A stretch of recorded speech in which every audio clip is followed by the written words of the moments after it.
Well, here's our FPV tip of the day. The Turnigy 9X here we got.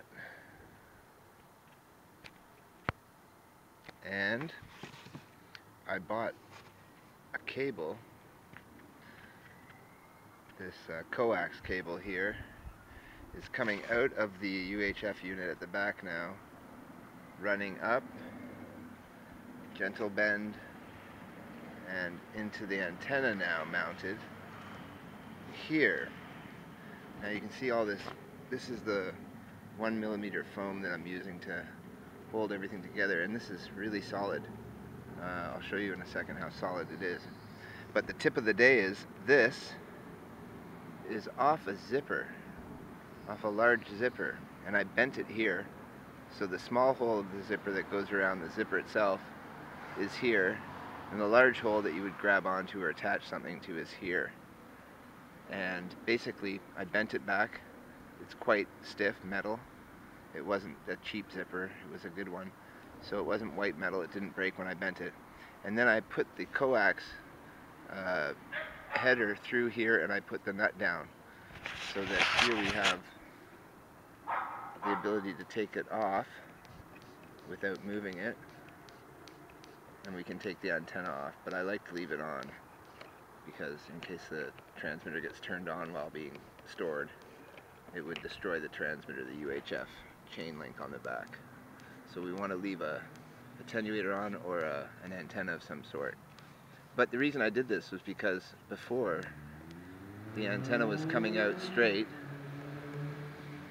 and as I hold my radio this way, the antenna was going straight out, giving me my null spot on the tip of the antenna. So now I have my antenna extending upwards when I'm on this angle that I fly from. So you can see there, the antenna is there. And this is my test. Shaking the radio so that nothing comes off the radio or rattles on the radio. And that glue stick and foam, I've put the 1 centimeter foam in to reinforce that area here and here. And then on the back of my radio, here's a better shot of it, is the adhesive foam that I have, the 1 or 2 millimeter adhesive foam, just to give it a nice tactile feel to this.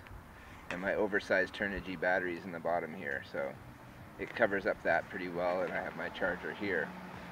So that is my setup, the UHF radio, and with the radio antenna now bent forward, but when it's on its back you can see there that the antenna is pointing straight up, well, 45-degree angle, so that if I do tilt up the controller I will have it more angled up. But this should give me a better rssi, I think, because I was noticing as I moved it around I would get a better signal as I tilted it up. So now it's tilted mostly up, and the redundant 2.4 gigahertz is on there as well. So that is our setup, and quite happy with this radio. I also have a bit of shrink wrap on the throttle as extra grip here with an O-ring underneath, and a little yellow tape to mark where the tip of my antenna is. So there's my zipper antenna mount. And glue stick's a bit rough, but better secure than attractive in my books. And again, the coax, I'm going to check and see if there's signal loss from adding a coax cable like that, because you never know when you're adding coax, and especially eBay coax, whether or not you're going to have a single signal bleed, I guess, or a loss of signal over the distance. But it should be okay because the transmitter on the plane, or the receiver on the plane, has a wire about as long as this, and I guess that's good enough for the manufacturers. So there you go. Antenna on a 45. And if I want to turn sideways, then I'll just turn sideways and fly that way. There you go, guys. That's the tip of the day.